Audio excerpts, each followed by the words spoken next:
आए आज की कक्षा के लिए तमाम बच्चों को हार्दिक शुभकामना।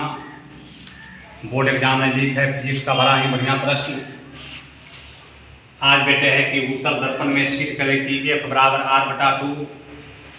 हम बराबर या बात बच्चों को कहते हैं। बड़े बड़े प्रश्नों को बनाएं, ऑब्जेक्टिव स्वतः ठीक हो जाता है। तो आए कल मैंने सिद्ध किया था अवतल दर्पण में, आज उत्तल दर्पण में सिद्ध करना है। सबसे पहले बेटे हम बराबर बताते हैं कि सबसे पहले एक चित्र 1000 शब्द के समान होता है। आराम से पहले उत्तल दर्पण बनाएंगे।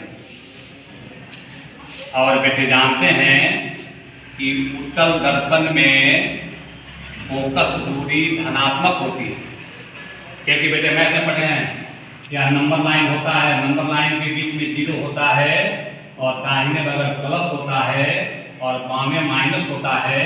इसलिए आप जानते हैं कि मैथ और फिजिक्स दोनों के बीच बड़ा ही पूरक संबंध है।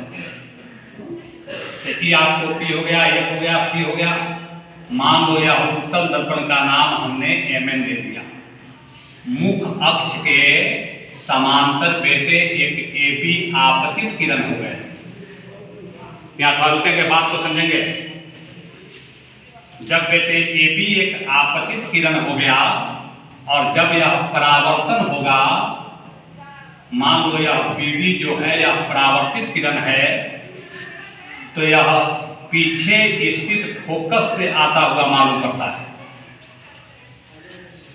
और AB हो गया आपतित किरण, BD हो गया परावर्तित किरण और मैंने B को C से मिला दिया और इस B को मैंने N तक आगे बढ़ाया।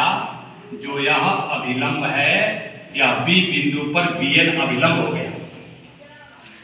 सारी मुख्य बातें इसी फोटो में है। इस चित्र को देखेंगे सारी बातें समझ में आ जाएगी। AB एक आपतित किरण हुआ, BD परावर्तित किरण हुआ जो फोकस से आता हुआ मालूम पड़ता है। B और C को मिलाया और B को आगे जब बढ़ाया N तक BN अभिलंब हो गया या B बिंदु पर। और परावर्तन के नियम से जानते हैं, यह हो गया आपको Y यानी आपतन कोण, ये हो गया आपको R हो गया परावर्तन कोण। और आप बेटे जानते हैं कि प्रकाश के परावर्तन के नियम से आपतन कोण परावर्तन कोण बराबर होते हैं। फिर बेटे यहाँ बात को समझेंगे। यह हो गया बेटे R, तो यह कोण भी बेटे हो जाएगा R, क्योंकि आपने 9th के थ्योरम में पढ़ा है कि दो रेखाएं परस्पर प्रतिच्छेद करती है, परस्पर प्रतिच्छेद करती है तो शीर्षाभिमुख कोण, शीर्षाभिमुख कोण कहें या सममुख कोण, सममुख कोण समान होते हैं। मान लो बेटे यह दो रेखाएं हैं, तो यह कोण दोनों बराबर होगा, यह कोण बराबर होगा। इसी ज्योमेट्री का 9th क्लास के थ्योरम का इसमें उपयोग है कि जब दो रेखाएं, यहाँ पर R है तब बेटे यह भी R हो जाएगा, क्योंकि यह दोनों कोण समूह कोण हो जाएंगे। फिर उसके बाद जानेंगे, जब दो समांतर रेखाओं को कोई तिर्यक रेखा काटती है तो एकांतर कोण और संगत कोण बराबर होते हैं। यह बेटे जब I है, यह भी बेटे कोण I हो जाएगा, क्योंकि यह I और I यह दोनों संगत कोण हो जाएंगे। इसी बात को बेटे हम लिखेंगे, माना कि उसी प्रकार MN एक उत्तल दर्पण है जिसका फोटो को ही देखकर, जिसका ध्रुव P, फोकस F तथा C वक्रता केंद्र है।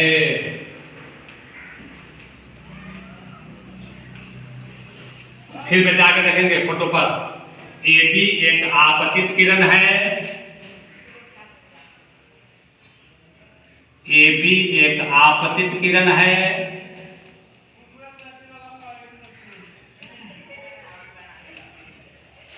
जो परावर्तन के बाद देखेंगे, जो परावर्तन के बाद फोकस से आती हुई मालूम पड़ती है।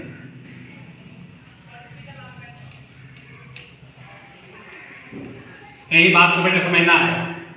ये भी एक आपतित किरण है जो जब परावर्तन इसका होता है तो यह फोकस से आती हुई मालूम पड़ती है।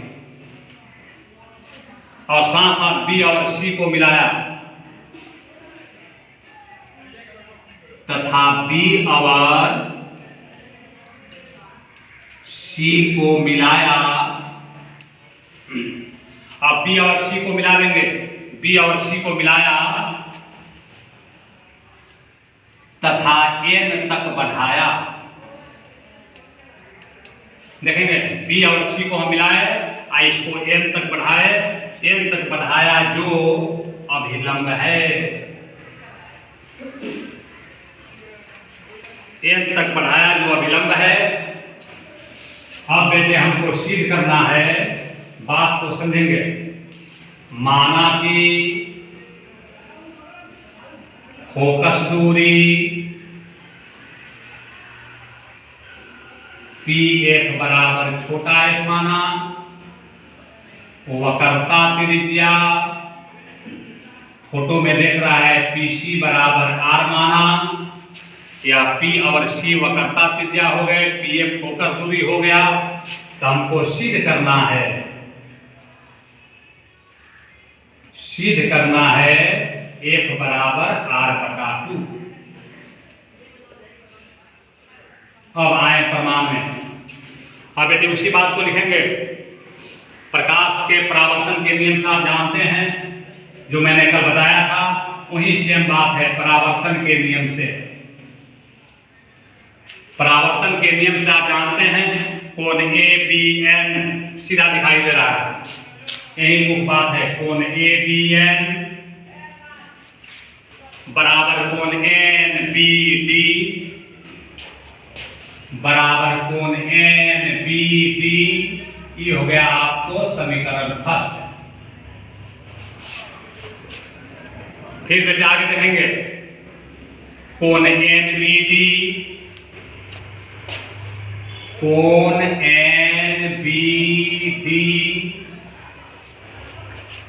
बराबर कोण CBF सीधा दिखाई दे रहा है, फोटो पर ध्यान देंगे, बराबर कोण CBF। यह हो गया सेकंड। और पहले मैंने आप लोग को बताया है कि यह दोनों हो गया शीर्षाभिमुख कोण। जब दो रेखाएं कटती है तो शीर्षाभिमुख कोण समान होते हैं।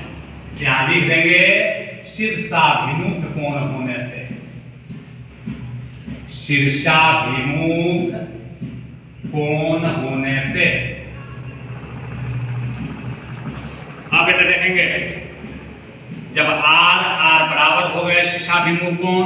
अब बेटे लिखेंगे कोण ABN, क्योंकि यह आपतन कोण है I, कोण ABN, कोण ABN बराबर कोण BCF बराबर कोण BCF। ये हो गया आपको थर्ड। और यह बेटे हो गया संगत कोण होने से, संगत कोण होने से। अब इसमें 3 समीकरण बना, खूब आराम से बेटे देखेंगे। इसमें AB और BC समांतर है, यहाँ लिख सकते हैं कि आपको बुझा जाएगा AB समांतर BC। अब जब AB और BC समांतर रहता है कोण ABN और कोण BCF, यह कोण दोनों बराबर हो जाएंगे क्योंकि यह दोनों संगत कोण है। अब बेटे इसमें 3 समीकरण बना, समीकरण फर्स्ट, सेकंड और थर्ड से। खूब आराम से देखेंगे, समीकरण फर्स्ट, सेकंड और थर्ड से। कोण ABN कोण NBD के बराबर है, और कोण NBD कोण CBF के बराबर है। फिर कोण ABN कोण BCF के बराबर है। तीनों समीकरण के देखने के बाद यहाँ चिन्ह बता रहा है I और R, तो हम लिख सकते हैं कि कोण BCF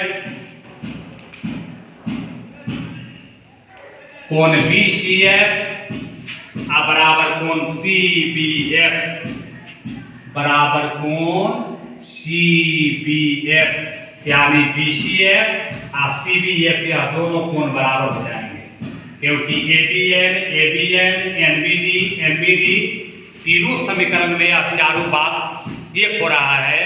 और हम बताए हैं कि यह समीकरण का नियम है कि 2, 3, 4 कितना हो समीकरण हो, बड़े बेटे गहरी ज्ञान है। यहाँ ABN आउट, यहाँ कौन NBD आउट, बाहर हो गए, बच गया कौन BCF और कौन CBF, यही दोनों बच रहा है।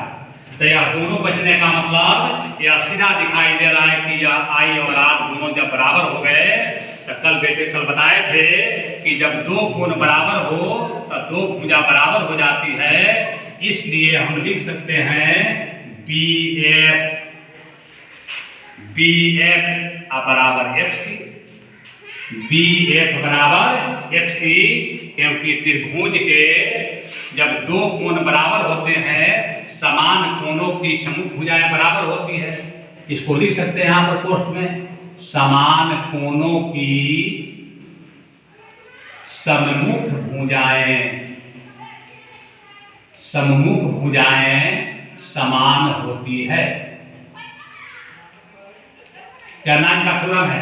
समान कोण, दोनों समान कोण हैं, तो समान कोण के यह कोण का भुजा या BF हो गया, यह कोण का भुजा FC हो गया, इससे बेटे BF और FC दोनों बराबर हो जाएंगे।